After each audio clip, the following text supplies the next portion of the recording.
Oh, you are listening to Chicas from China, the podcast where we talk about female travel, finding community, and breaking stereotypes. I'm your host, Samantha Shank with Megan Lee, and today we're talking about budgeting and how we afford so much travel. Megan is currently in Croatia and she quit her job a while back and currently is living off savings. So, Megan, how have you taken the world from regular corporate job to budget backpacker life? Well, I think if you are considering that type of step, you definitely have to plan ahead and ensure that your finances and your travel timeline align. Say, for example, you're not sure how much you're going to spend per day or that you are not sure how much things cost. I would definitely do research and see what type of lifestyle you want when you're traveling and how much you can afford. So that's super important. Myself, for example, I'm really frugal in general, and so I budget about 75 US dollars per month or per day, I'm sorry. Oh, And wow, that per can month. Share your no, secrets with us. no, seriously. It have to be in like Asia or something. But yeah, so that comes out to maybe about 2000-ish plus or minus dollars per month in overall. And so in Europe, it works out fine. I think in cheaper countries, it is more than enough. If you go to a more expensive country or if you tend to spend a lot more, then it may not be enough for you. So I think the first step is really to decide what kind of lifestyle you want when you're traveling and what that amount will come out to be for you. I think that that's a really good word, lifestyle. I see a lot of people telling me that they couldn't live how I live. They could not budget backpack hard. But the thing is, if I do not budget the way I do, and if we don't travel the way we do, we can't afford to travel. So for me, one of the Exactly. priorities is seeing the world and exploring as much of this beautiful world as I can in my lifetime. And I'm willing to do whatever it takes to make that possible. I understand if that's not everyone's goal, but for me personally, that is my goal. And that is why I'm willing to sleep in airports, couch surf, do all of these crazy budget things to make it happen. I don't have my nails done. This nail polish I have on currently is several weeks old and it's at the end of its life. I don't like coffee. I don't get Starbucks or splurge that way. I choose to spend my money on flights. So I think it really comes down to your priorities. And I don't think there's anything wrong with that either. I have some friends that enjoy travel, but it's not a priority for them to see every part of the world. So they're willing to splurge on more vacations. Like if you work a normal corporate job, 9 to 5, and you go on 2 vacations a year, girl, splurge on those vacations, like make the most of it. But I think for me personally, seeing the world is the biggest priority. Exactly. Yeah. Same for me. Like you said, it depends on what you want to see when you're traveling and what you're willing to give up on. And today I know we want to talk about budgeting tips and tricks, and we want to start off with the pre-travel part. So, in terms of, long-term travel, there's always a planning portion, and then there's a portion where you're actually going on a trip, you're on in the country, whatnot. And so let's start off talking about transportation accommodations, right? Let's talk a little bit about the different types of transportations that are available depending on your country and how we can save money in those areas. Yes, and as like a disclaimer, we both realize that we're pretty privileged. We grew up in the United States and we have the US dollar. So depending on the passport you hold, obviously the US is a stronger passport and the US currency is really strong compared to some countries. So your mileage may vary, adjust what you need from this. Take whatever you can from this, but everything might not be applicable to every person or every country or every circumstance. Exactly. So, Megan, how do you look for cheaper flights? Good question. So I think transportation is one of the biggest expenses. And obviously, for flying to a different country, it's going to be one of your largest single expenses. So I really like to look on Google Flights. I sometimes look on Expedia or Kayak, but not as much as Google Flights. I feel like it captures a lot of different flight companies, including international flight companies.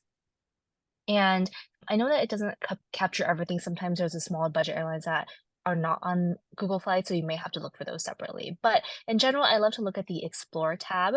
So once you type in Google Flights, there's an Explore tab on the top, and you can search by your departure destination, wherever it may be, if it's in the US, in a different country.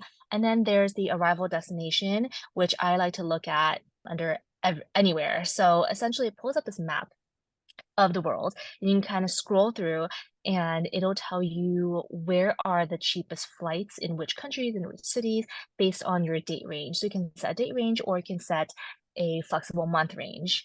And that way you can tell where you can go for a certain, your budget.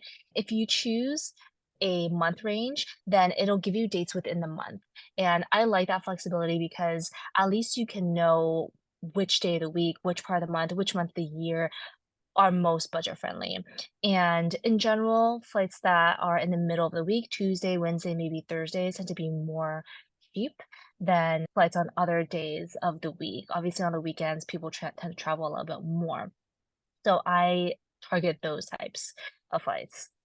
As a whole, Sunday I've noticed is usually one of the most expensive dates to fly. So if you can avoid flying on Sunday or Friday because people are going back to work, those are the dates to avoid if possible.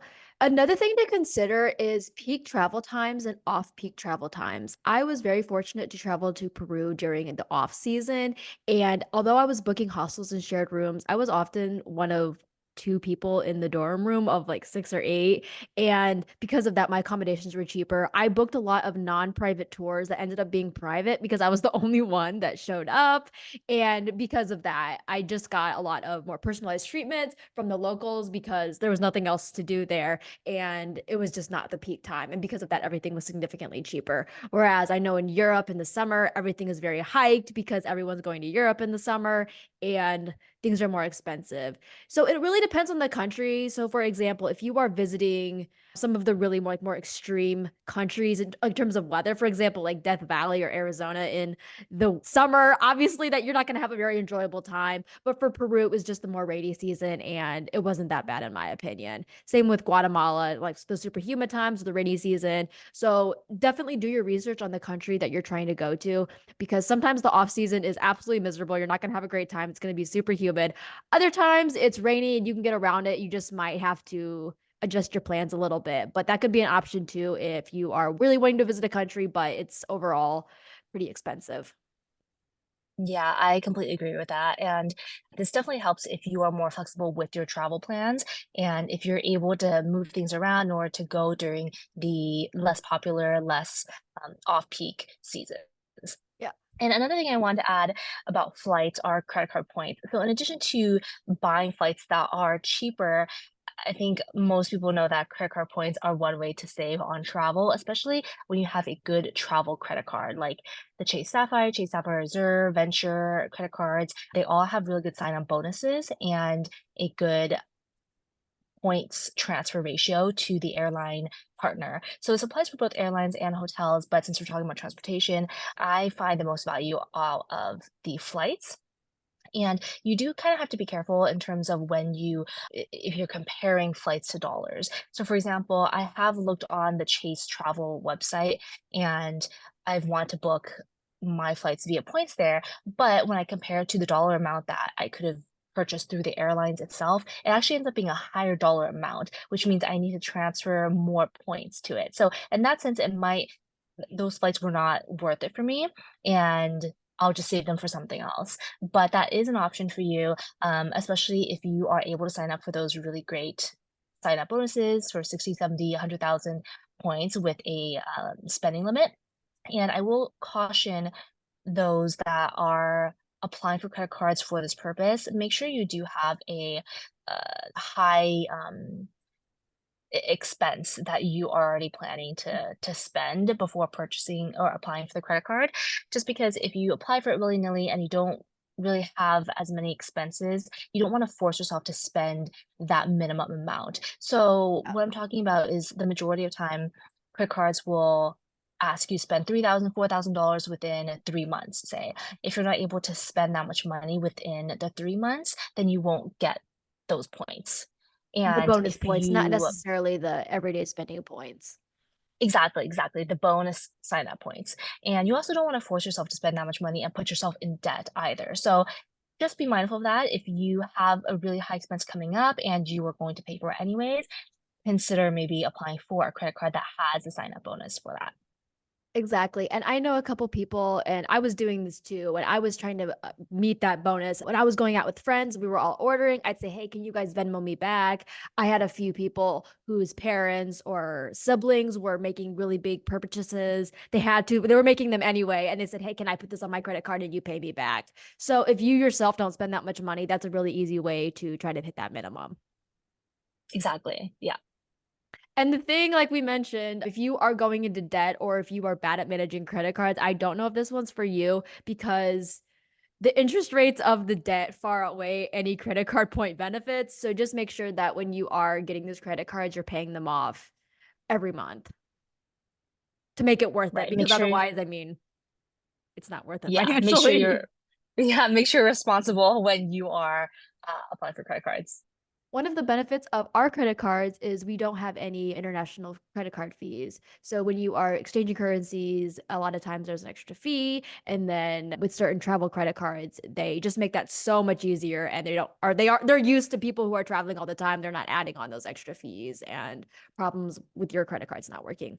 That's a really good point. I know that a lot of credit cards don't have that benefit. So when you're researching credit cards to apply for, make sure you apply for the ones that don't have international fees. For example, the ones that I have are the Chase Sapphire Reserve. I think Chase Sapphire Preferred also doesn't have fees. The Venture One, the Venture X, and American Express Platinum Gold, those also don't have international fees because those fees will rack up and you also don't wanna be carrying cash around all the time. I'm not sure if debit cards have fees, but just be mindful of all the fine print when you're using these cards. Same for debit cards. So I have the Charles Schwab debit card, which I had gotten based on recommendations from friends. And because they don't have any physical locations, they have zero ATM fees. So that's really helpful when it's abroad, Mm. when you need cash. The only thing I don't love about it is transfers take forever. So every time I transfer something, it won't go in my account the next day or the next 3 days. It takes over like this could be an exaggeration. I remember it taking about a week. It could be more or less. I just remember it was a very, very long time. So if you do get the Charles Schwab, just plan in advance because I don't use it that often. I just use it for traveling. And so I was only sticking like $100 in there at a time, whereas apparently I should have stuck more in there for long-term travel. So it sucked not having cash during those times. But fortunately, I was with friends that were able to bail me out in those instances because I have been stuck places without cash and that was rough.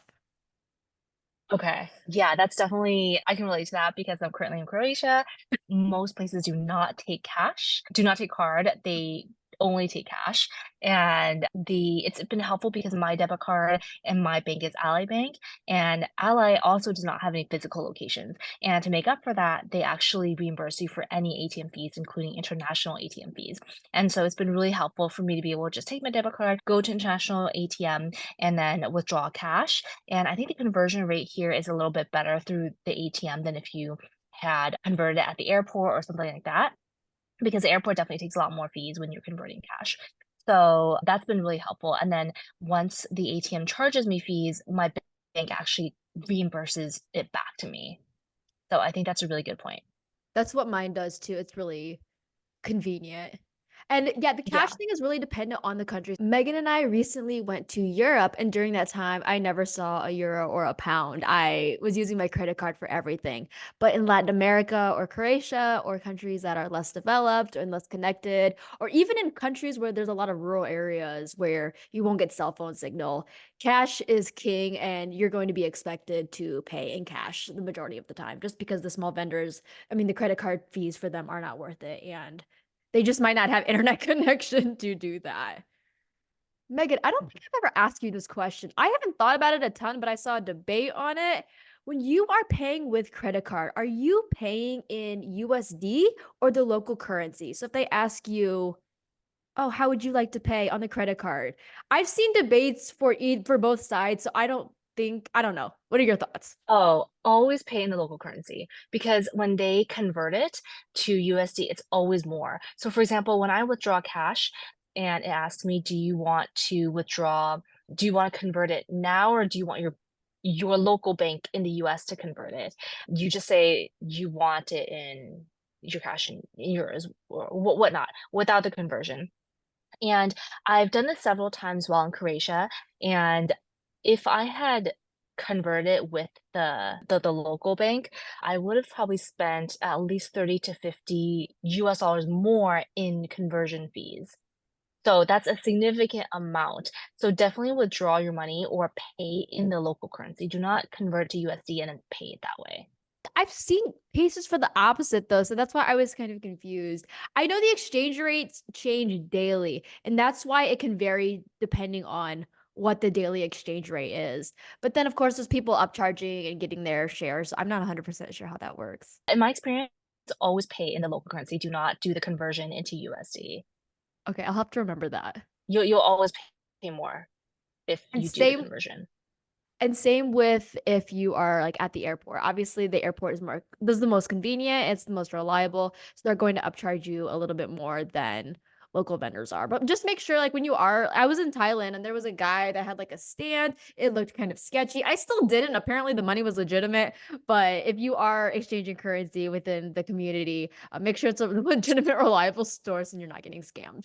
I haven't done that before, but that is a good point. Let's talk about other modes of transportation. So, in addition to getting to where you want to go, and most of the time it will probably be a flight, you may also need to take buses, trains, metros, ferries at your destination. And let's talk about how we can save money while planning for these types of transportation. Um, Absolutely. For me personally, I've lived in the Midwest where the nearest major airport was 2.5 hours away. And we had a small local airport, but it was significantly more expensive to travel through there. I'm talking like hundreds of dollars more, not just like $50 more. So usually it was a lot cheaper for me to take a $17 train to Chicago, take the $2.50 public transportation to O'Hare, and then fly out of O'Hare. Like I said, my sister was recently planning on spending almost $2,000 on a flight, but she was trying to fly into a smaller airport in France. And I told her, fly into Charles de Gaulle, which is about $500, which is a fourth of your budget, and then take a train, an overnight train to the city that you are trying to get to. And the train was $30, $40. So right there, she just saved $1,500 that could go for her trip or for other things. So if you can, try to go into major airports and you might have to do some searching. You've mentioned Google Flights. I love Kayak. I love to be able to see the cheapest day to fly in and out of, but try to like play around with your like to and from destinations just because they're the cheapest destination might end up being surprising to you and it might depend on the time of year, what's going on with politics. There's like a million different factors that can play into that. So just try to do your research and figure out, hey, which of these three Paris airports are the least expensive. With that, keep in mind some of the cheaper airports might be significantly out of the city. I have a friend that booked a flight into Paris and she found out that it was actually like an hour and a half to 2 hours outside of the city. It wasn't de Gaulle, it was one of the other ones. But anyway, it really messed up her plans because she didn't realize until she got there that she was significantly far away from the main city point. So, something to keep in mind as you are booking those flights and trying to figure out accommodations. That's a good point. And something that I noticed living in California is that even airports that are within the same state can vary widely in terms of their cost, in terms of the flight paths that they take. For example, taking LAX into Europe is cheaper than taking San Francisco SFO into Europe. For example, I've noticed that there are a lot more direct flights from LAX into London. Non-stop direct flights a lot cheaper compared to flying from SFO into London, where there might be one or two layovers. And you would think that it wouldn't be as much of a difference because it's the same state and essentially the same travel time, but maybe they just have different contracts with different cities. I'm not sure. So do your research in terms of which airports to fly out of. Absolutely. And another hack that I have sometimes utilized, but you just have to be careful with this one, is booking two separate tickets. So, for example, if you are trying to get to, let's say, Paris, and the ticket from LAX to De Gaulle Airport is $300, but from SF for San Francisco, it is like 600. But your round trip ticket to LA is, let's say, $60. So it would be significantly cheaper to fly, to book an individual flight from SF to LA and then book a second ticket from LA to De Gaulle But the only thing is, if you have delays in that and you are booking separate tickets, you often won't be reimbursed because they are not the same flight, unless you get someone extremely generous with that. So that's one thing if you are more on the risk side, or if you give yourself like a day or two in between there. That's another way to save a lot of money if where you're trying to go is fairly expensive and you have the extra time for the extra layover. But that is one easy way to save a significant amount of money, especially for destinations like Asia, Australia, where you're spending a lot of money for the tickets to get over there. Yeah, I completely agree with that also because I've had it before where I've flown from the East Coast into Europe and then back into the East Coast on, those types of round trip tickets. And then I've booked a separate flight with a budget airline, say Southwest, Frontier, Spirit, from the East Coast back to California. And it was a separate flight. It was a separate trip flight, but it was still cheaper than flying maybe directly from California to Europe. And with the exception of the United States, which I do not know why, traveling within Europe and within Asia is significantly cheaper. So I was looking at flights to Beijing and they were ridiculously expensive, like thousands of dollars. But flights to Tokyo from LAX consistently are around that $500 mark. And then the flight to Beijing is maybe $300 from there. So automatically that's like over $1,000 savings on plane tickets alone. And you can make a trip out of going to Tokyo. So you And can have exactly. maybe, yeah, like a 1, 2 week layover maybe, and then on the way, to Beijing. And I think there is a airline in Iceland that does that. They will allow you a free stop in Iceland for I think up to 7 days for free if you book through their airlines. I think it's Iceland Air. I could be making that. Oh, It is an airline. It is a thing that exists. I don't remember the name of it. We'll have to link to that. that's cool. That's another travel hack. Yes. And also just like don't be afraid to book like long layovers. So instead of those 2 hour layovers, book a 14-hour layover and explore a new city. And don't be afraid of buses and the metro. I feel like a lot of Americans are afraid of public transportation. I was talking to my sisters and I'm like, just take the train. It's significantly cheaper. And they're like, oh my gosh, is it the scary people? I'm like, no, the train is like normal in Europe. Everyone uses the train. Oh, how interesting. Okay. Yeah, I think there's definitely like a difference in how people think about public transportation in the US versus in Europe just because people in the US drive so much and we're not used to taking the train or the buses. And in Europe, it's the opposite, where everyone takes public transportation and most people don't drive. And it's hard for them to even imagine driving so much. We were booking a train in I don't remember where we were, but I learned that Eurostar was more expensive. So even within it, there are different tiers of trains and public transportation methods. So apparently Eurostar is the more expensive option and Flixbus, which we took several times, it was on time, except for the one time, but whatever. I've had that happen with other non-budget airlines or budget transportation methods, but we had really good experiences on them. Our one bus ride was what, $2 or $3? I think it was a little bit more than that, but it There was was one that FlixBus was in like general. $5, I think. Oh, I think we were going from Brussels to Rotterdam, and it was like Yes. or something. Yeah, it was very affordable for the 2 hour Yeah. right, for the 2 hour bus ride. Yeah, exactly. So Flixbus is a good one. If you are looking at buses or trains, look at Omio, OMIO. They are a website that consolidates a lot of different transportation carriers, and you can see all the prices in one, all the times and things like that, so you can make the best judgments. And then a lot of local trains and buses. And I recommend booking directly through the platform. Don't book through Omio if you can. Just use it as a reference point and go directly to the transportation's website to book it.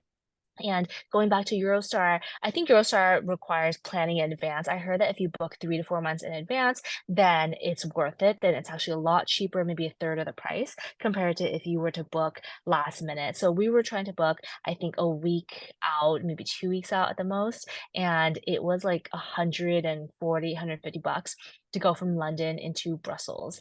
And that's very, very expensive for Europe.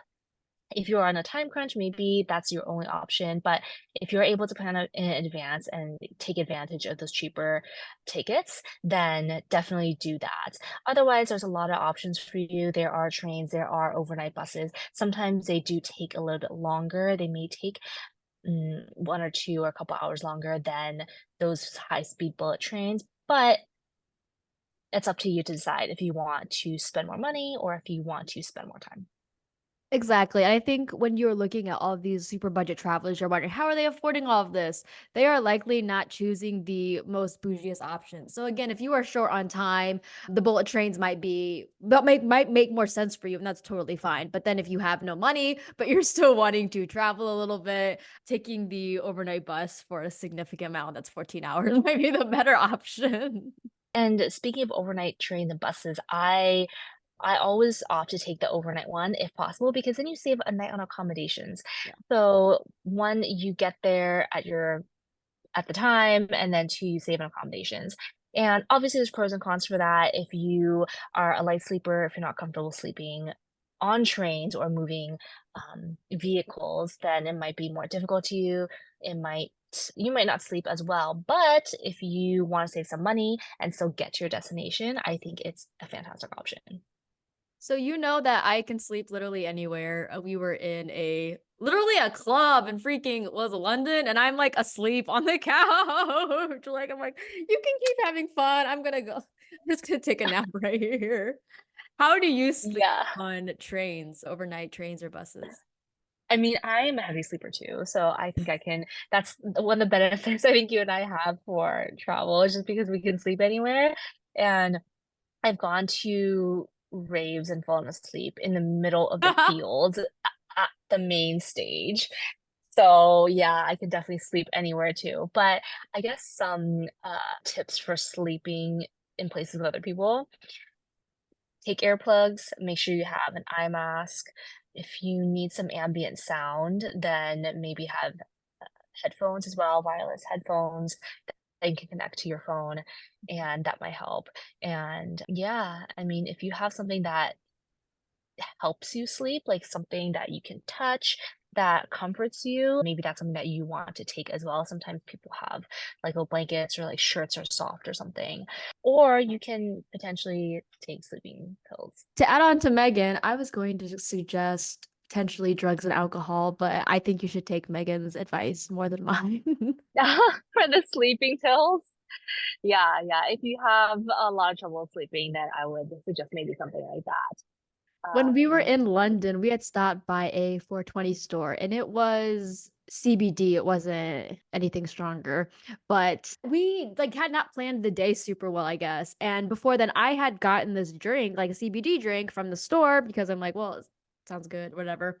And they're like, you can't drink drinks in like, and I'm like, well, I spent like $4 on this drink. I'm gonna chug it. So that's why I think I fell asleep there. But I also am known for falling asleep in any scenario. So I thought that was really funny. Probably a combination of both. Yeah. Yeah.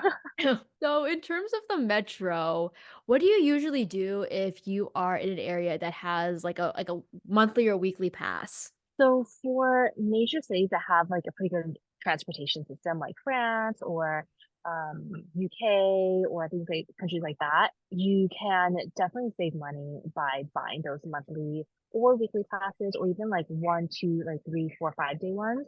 And if you know that you're going to be riding the metro a lot, it makes the most sense. You just have to watch out on which pass to buy. Make sure you buy the correct one. I will tell you a story about how when I was in Paris, my friends had recommended I buy one of the book of tens, like the 10 pass for the metro.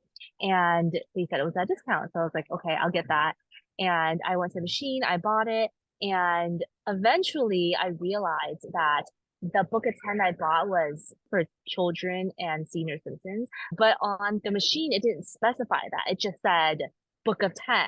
And so you had to be really careful and just make sure you watch the prices because at first I was like, oh, maybe it's too good to be true, but it's book of 10, right? So learned that lesson the hard way just because I had gotten fined by the Metro police at one point because they caught me and they were like, you have the wrong pass. And I didn't know. Be careful with that. But in general, they are more budget friendly if you plan to take the Metro a lot. What was the country? I don't remember, but someone else on Facebook in one of the groups and had the same problem. It seemed to be almost a common scam of for tourists, of they're getting you to pay a fine along with the ticket because the ticket's not loading in time. Oh, there are some countries like that. So when I was in Prague, their metro system is that you can buy multiple tickets ahead of time, but they're not valid. and then you have to validate them by either scanning a physical ticket under the machine, or if you have a digital ticket on your phone, you have to press the validate button. And then you have to wait 2 minutes on the if you have the phone ticket before it becomes valid. And so I think that's just to prevent people from, I don't know, like riding the metro without validating it and then potentially getting off without ever paying for the ticket. But just be mindful of that because there are countries where you have to wait for the validation to be in effect. And Czech Republic is one of them. Yeah, apparently they will find you if it's loading. Yeah, they will definitely fine you when if they catch you and the validation is still counting down before it's like officially valid. And just as a word of caution, they do target tourists. And obviously, you and I are Asian. When we're in Europe, we are most likely not locals. And so I got targeted a lot by the Metro Police. And I've had a lot of times where they've come up and asked me for my ticket. So I have gotten fined a couple of times, unfortunately. So lesson learned, make sure that you do validate your tickets, get the right ones. And if you want to save money, get the pass that covers longer term stays. Definitely. I know in Japan, there's the Japan Rail Pass, and I think there's a few others. With that one, think I had read it was only worth it if you were planning to do extensive travel in Japan, but there was a different pass for just Tokyo. So the Japan Rail Pass, I believe, was around the country. The JR Pass, they have a couple of different ones. So there's one that covers the entire island or country of Japan. There's ones that cover regions, and there's ones that are like 5 days, 7 days, or longer. When I was in Washington, D.C., I was able to get I think it was a 3-day pass at the time, and it was ended up being significantly cheaper than if I were to keep swiping individually. And for me, it took the, I guess, pressure of having to budget and saying, oh my gosh, like I'm swiping too much. Maybe I should just walk. And I'm like, okay, everything was covered under this one pass. So I can just use it as many times as I want. And I think that that like relieved a lot of stress, I guess, of the budget side of things because I don't Yeah. want to be spending like $1,000 on public transportation when I didn't need to. The thing about those passes is that you have to make sure you will be using all of it during the time allotted. Because if you purchase a pass and you don't use it that much, then it might not even make sense financially for you. So I would plan to make sure that if you are going to buy any of those classes, that you will maximize use out of it. Make sure you figure out what the daily amount comes out to be with a pass, and then see if that amount is cheaper than how much you would normally pay with a regular ticket. Exactly, because I think sometimes when we see a pass or like a bulk discount, there can be pressure. Oh my gosh, it's such a good deal. I need to buy this. But in reality, like look realistically, it's like, okay, you might not be getting through all these things. You might not be getting to do every single thing in Japan. So is this pass really necessary? So for us, like the Japan Rail Pass ended up not being worth it because we were only going down the route once. I mean, we weren't traveling throughout the entire country like multiple times. So for us, I mean, it would have been I think maybe a wash, but it wouldn't have been worth it basically for us to get this pass. But for other places, like I said, in Washington, D.C., the pass was really worth it. Think that's helpful that Japan has those regional passes because I think way back when they only had one pass and it wasn't worth it for everybody to just use the one that covered the entire country. And now they have regional ones. So if you only have 5 days in Japan and you're the Kansai region and you are not planning to go outside the region, then at least you have that pass. It's cheaper than the full pass and at least you can use it instead of potentially buying a full pass and not using its full potential. Absolutely. And for me, like looking at the official website is always really helpful. But then looking and seeing what other people are saying is also very helpful because with Japan in particular, we had a lot of lost in translation problems, which resulted in chaos in certain areas. But Japanese to English, Mandarin to English doesn't always translate the best. So just make sure that if it's one of those too good to be true scenarios, just make sure you were reading it right and there wasn't any lost in translation problems. And I will say that depending on the timing of when you purchase transit tickets, it may be a different cost. In Japan, like those rail tickets, I think they're pretty much the same cost. But if you're looking at flights, for example, or even train tickets, then the closer that you are to your departure date, the more expensive it tends to be. So then it does help to pre-book. But if you're looking at bus tickets or subway tickets, those tend to be the same. So you don't really need to pre-book those in advance, and you can just kind of buy them as you go. Yeah, I've almost never had a problem getting on a bus or a train. When we were in Taiwan, there were two separate parts of it. One of them was like a pre-booked seat. It's like, okay, you have seat 29F at 11 o'clock on Tuesday. But there were other times when they had an unreserved spot. So the unreserved was usually less expensive, but you were gambling for a seat. And so we were wondering why everyone was very like intensely by the front, but my friends and I later realized they were all fighting for a seat because sometimes you were left standing if you were in the unreserved and it was full and you didn't have a seat. So that's just something to keep in mind if you're traveling for like a very long distance in Taiwan.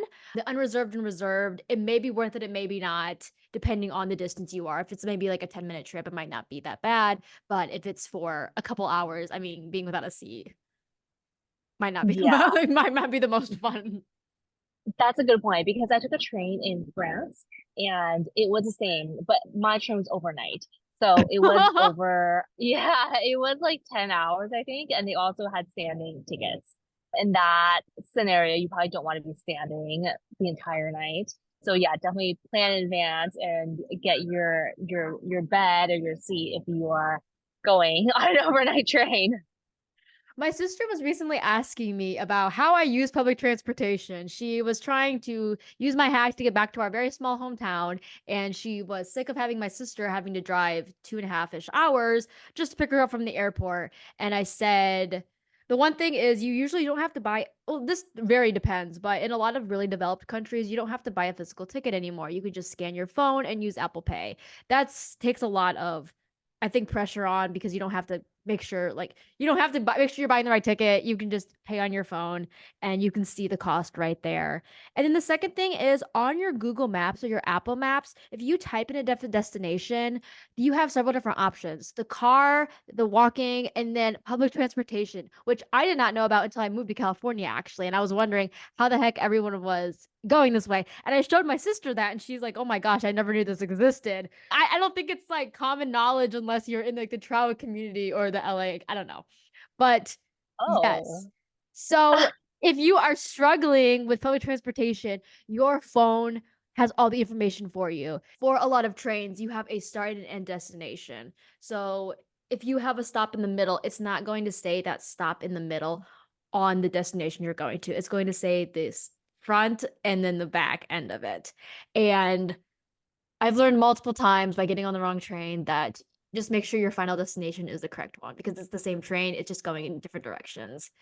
And then depending on the city, they'll probably have colored lines or different lettered lines, and that will help you figure out where you're going. But your phone should be able to tell you exactly what you need. So in terms of Chicago, this I told her she needs to be taking the blue line to Millennium Station, which is another major station in Chicago. But the your Apple Maps or your Google Maps will tell you all of the stops in between there. And I think that that's really helpful. It'll tell you the exact bus you're supposed to get on, the numbers. There might be several different buses you can take, and it will give you those specific numbers. So I still have trouble with buses sometimes. I think I'm doing the right thing, but apparently I am going in the wrong direction and I don't know where I am. But I've gotten a lot better at using public transportation, and that's just been through trial and error and being okay with making mistakes. And if you're new to public transportation, it's okay to give yourself some extra time. I've seen tourists get lost, meeting me places and because they got lost on the subway or something. I think it's a really good point. And a caveat to that is that there are some countries where the Google Maps route is not correct, or maybe they don't use Google Maps in that country.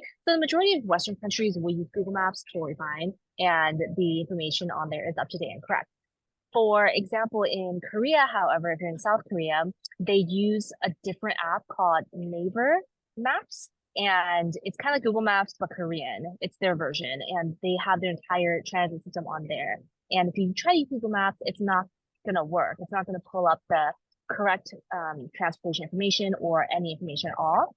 And the most you can do is kind of pull up where on the map the location is, but it won't tell you how to get there correctly. So just be mindful of the country that you're in and whether or not they do use Google Maps. And if not, try to adapt and do your research and find what app they do use. As far as I have traveled, I think Korea was the only one where Google Maps and Apple Maps were not helping me. In China, it probably won't help you either. China too, yep, that's a whole a different ball game. I didn't make it that far in my journey, okay. Yeah, so bottom line is some countries it will not work for, but do your research ahead of time and you should be good. Yeah. Another thing I want to talk about are ferries. So last point of transport mode of transportation, because I am in Croatia, I am island hopping currently and taking the ferries around. And what I've noticed is that if you use a platform like Ferry Scanner, is very much like an Expedia or Booking.com, where it searches all the different ferry companies and it pulls them all up for you. And you can purchase your ferry tickets on there, but there is a booking fee.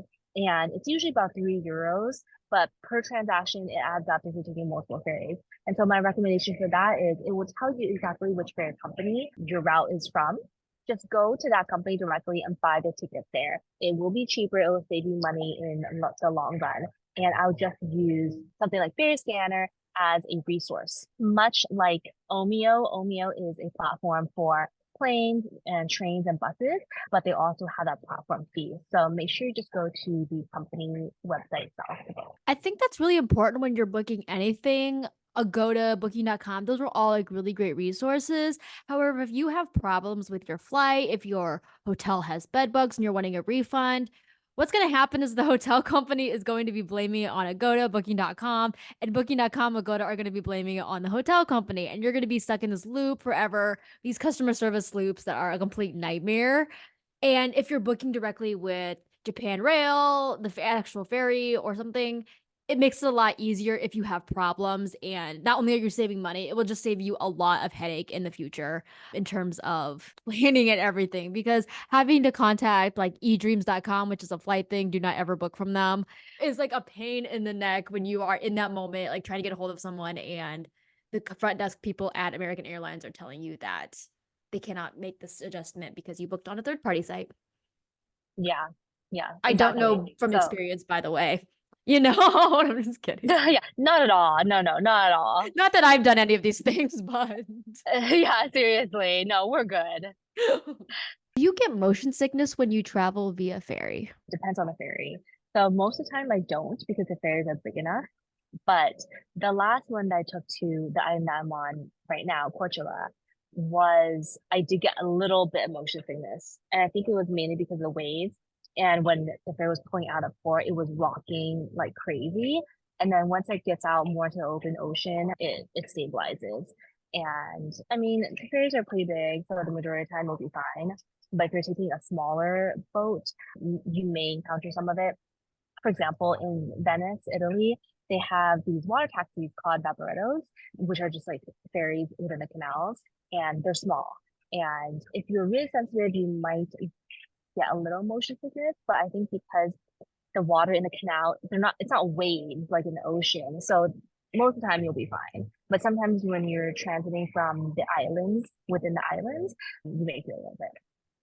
I have an extremely weak stomach. I can't stand roller coasters or even going down a hill in a car. So I always bring motion sickness medicine. I have learned and learned over the years. I know I need it, and I feel like it's better to have it and not need it rather than being sick. I was on a small brew Yeah. boat in Lima, and on this like hour trip, I think I threw up 3 or 4 times, and it was Oh my absolute hell. God. And then someone else watched Yeah. me, and then she ended up throwing up, and it was this whole miserable chain reaction. In Guatemala, I didn't throw up, but I was extremely sick because when you get to this lake, there like the boat is the only way to travel through these places, and so I was extremely sick on it. But the locals are used to it, and that was one thing I thought was interesting. I feel like at least where I grew up, being on a boat is like a luxury, but these boats are just like the average mode of transportation because there's nothing else to do. Like you're literally in water, so you can't really do anything else. So I thought that was interesting that boats are a completely like, normal mode of transportation in some areas. And I think maybe just as a rule of thumb to be safe, that when you're traveling, to bring a first aid kit with band-aids, Tylenol, ibuprofen, motion sickness pills, things like that. And I guess if you don't have it on hand, you can always go to a local pharmacy and get it. This is kind of a side note, but I did get really sick when I was in Mexico and I had to go to a pharmacy for some, I don't know, motion sickness or altitude, some sort of pills. But it was fine. I got them. But it would have been better, like you said, to have them and not need them than to need them and have to go out and search for it. Yeah, especially when you're sick, there might be like a language barrier. And when you're sick, you're just not thinking clearly, especially if you are solo traveling. With a friend, it can be a little bit easier. But when that happened to you in Mexico, you were alone. And so you couldn't send me or someone else to go out and shop for you.